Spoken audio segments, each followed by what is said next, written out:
Hello បងអូនទាំងអស់គ្នាឥឡូវនេះថៃកំពុងតែមានព័ត៌មានរំជួយដីគឺខ្លាំងមែនតើកាលពីខែ1ថ្ងៃទី25គឺមានរំជួយដីអញ្ចឹងដែរក៏ប៉ុន្តែត្រឹមកម្រិត3.4នេះណាហើយក៏អត់មានផលប៉ះពាល់អីច្រើនណាស់ណាដែរក៏ប៉ុន្តែថ្ងៃហ្នឹងគឺរយៈ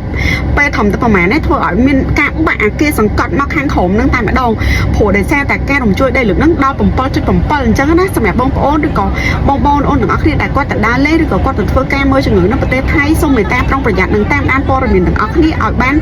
ជាក់លាក់ព្រោះដោយសារតែយើងត្រូវការពារសុខភាពខ្លួនឯងហើយការរំជួយដីហ្នឹងគឺមានមករយៈពេល13ដងតាំងពីខែ1មកហើយព្រោះដោយសារតែមានផលប៉ះពាល់រងពីប្រទេសជិតខាងដូចជាប្រទេសមីយ៉ាន់ម៉ាអីចឹងសម្រាប់បងឬក៏អូនណែដែលគាត់ទៅធ្វើការឬក៏ទៅរកស៊ីនឹងសូមមេត្តាមើលព័ត៌មានដូចដែលខ្ញុំបានប្រាប់ចឹងព្រោះលើកហ្នឹងគឺមានការបាក់អាគារសង្កត់ចុះមកខាងក្រោមតែម្ដងអញ្ចឹងខ្ញុំនឹងដាក់ព័ត៌មានឲ្យបងប្អូនទាំងអស់គ្នាមើលហើយព័ត៌មានទាំងអស់ហ្នឹងគឺជា reference ដែលខ្ញុំបានមកពីក្នុងតបតហ្មងហើយគឺវាសាហាវខ្លាំងខុសខើហ្មងដោយសារតែ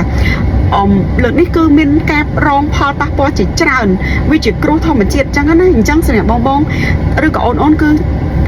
របៀបថាប្រុងប្រយ័ត្នទាំងអស់សុទ្ធសឹងតែជាកម្រិតស្រាប់ប៉ុណ្ណោះទិន្នន័យសរុបនេះត្រូវបានមន្ទីរតាមដានរំជួយដីនៃនាយកដ្ឋានឧតុនិយមថៃកត់ត្រាត្រឹមម៉ោង3:46នាទីរសៀលថ្ងៃច័ន្ទខណៈការរំជួយដីទាំងអស់មានកម្រិតចាប់ពី1កដកសញ្ញា7ទៅ3កដកសញ្ញា4វិកតើប៉ុណ្ណោះម្យ៉ាងវិញទៀតការរំជួយទាំងអស់សុទ្ធតែមានជម្រៅ1គីឡូម៉ែត្រនិងមានចំណុចកណ្ដាលក្នុងឃុំវៀងណៃនៃស្រុកប៉ៃហើយការរំជួយ2លើកចុងក្រោយគឺមានកម្រិត2កដកសញ្ញា2និង2កដកសញ្ញា5វិកតើដោយសារតែការរំជួយដីទាំងអស់សុទ្ធតែមានកម្រិតស្រាលដូច្នេះហើយវាមិនបង្កគ្រោះថ្នាក់ដល់មនុស្សឬបង្កឲ្យមានការខូចខាតសំណង់ហេដ្ឋារចនាសម្ព័ន្ធនិងផ្ទះសម្បែងនោះទេយ៉ាងណាក្តីលោកនិរ័ត្នឆៃកុលប្រធានអង្គការរដ្ឋបាលឃុំវៀងណៃនិយាយថាត្បិតការអង្កេតដំបូងរបស់អាជ្ញាធរមិនបានឃើញការខូចខាតរចនាសម្ព័ន្ធឯកជនឬសាធារណៈក៏ដោយប៉ុន្តែលោកបានណែនាំឲ្យមន្ត្រីរដ្ឋបាលចុះពិនិត្យលម្អិតលើតំបន់ដែលរងការរំជួយដីក្នុងដែនសមត្ថកិច្ចរបស់ខ្លួនពាក់ព័ន្ធនៃការរំជួយដីនេះដែរនាយកដ្ឋានសង្កេតការរំជួយដីបានសន្មតថាមូលហេតុគឺបណ្ដាលមកពីចលនានៅតាមខ្សែបន្ទាត់វាងហាងក្នុងខេត្តឈៀងម៉ៃសូមបញ្ជាក់ជាថ្មីថាប្រទេសថៃឧស្សាហកម្មគ្រោះរំជួយដីញឹកញាប់ដែរនៅក្នុងរយៈពេលប្រមាណឆ្នាំមកនេះប៉ុន្តែភាគច្រើនមានកម្រិតស្រាលហើយបង្កការខូចខាតតិចតួចប៉ុណ្ណោះការរំជួយដីខ្លាំងបំផុតគឺកើតឡើងកាលពីខែឧសភាឆ្នាំ2014ជាមួយកម្រិត6កដកសញ្ញា3វិកតើនៅក្នុងស្រុកម៉ែឡៅខេត្តឈៀងម៉ៃដោយបានសម្លាប់មនុស្សម្នាក់និងរបួសជាង100នាក់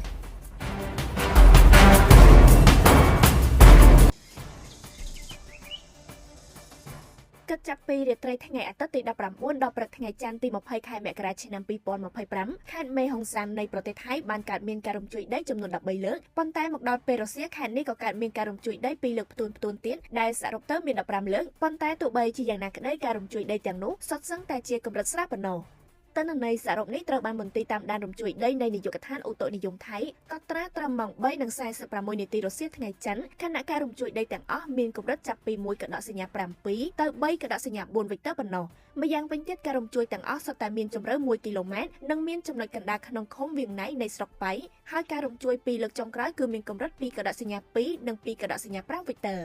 ដោយសារតែការរំជួយដីទាំងអស់សុទ្ធតែមានកម្រិតស្រាលដូច្នេះហើយវាមិនបង្កគ្រោះថ្នាក់ដល់មនុស្សឬបង្កឲ្យមានការខូចខាតសំណង់ហេដ្ឋារចនាសម្ព័ន្ធនិងផ្ទះសម្បែងនោះទេយ៉ាងណាក្តីលោកនិរ័ត្នឆៃកុលប្រធានអង្គការរដ្ឋបាលឃុំវៀងណៃនិយាយថាត្បិតការអង្កេតដំបូងរបស់អាជ្ញាធរមិនបានឃើញការខូចខាតរចនាសម្ព័ន្ធឯកជនឬសាធារណៈក៏ដោយប៉ុន្តែលោកបានណែនាំឲ្យមន្ត្រីរដ្ឋបាលចុះពិនិត្យលម្អិតលើតំបន់ដែលរងការរំជួយដីក្នុងដែនសមត្ថកិច្ចរបស់ខ្លួនពាក់ព័ន្ធនៃការរំជួយដីនេះដែរនាយកដ្ឋានសង្កេតការរំជួយដីបានសន្មតថាមូលហេតុគឺបណ្ដាលមកពីចលនានៅតាមខ្សែបន្ទាត់វៀងហាងក្នុងខេត្តឈៀងម៉ៃសូមបញ្ជាក់ជាថ្មីថាប្រទេសថៃឧស្សាហកម្មគ្រោះរំជួយដីញឹកញាប់ដែរនៅក្នុងរយៈពេលប្រមាណឆ្នាំមកនេះប៉ុន្តែភាគច្រើនមានកម្រិតស្រាលហើយបង្កការខូចខាតតិចតួចប៉ុណ្ណោះការរំជួយដីខ្លាំងបំផុតគឺកើតឡើងកាលពីខែឧសភាឆ្នាំ2014ជាមួយកម្រិត6កដកសញ្ញា3វិកតើនៅក្នុងស្រុកម៉ែឡៅខេត្តឈៀងម៉ៃដោយបានសម្លាប់មនុស្សម្នាក់និងរបួសជាង100នាក់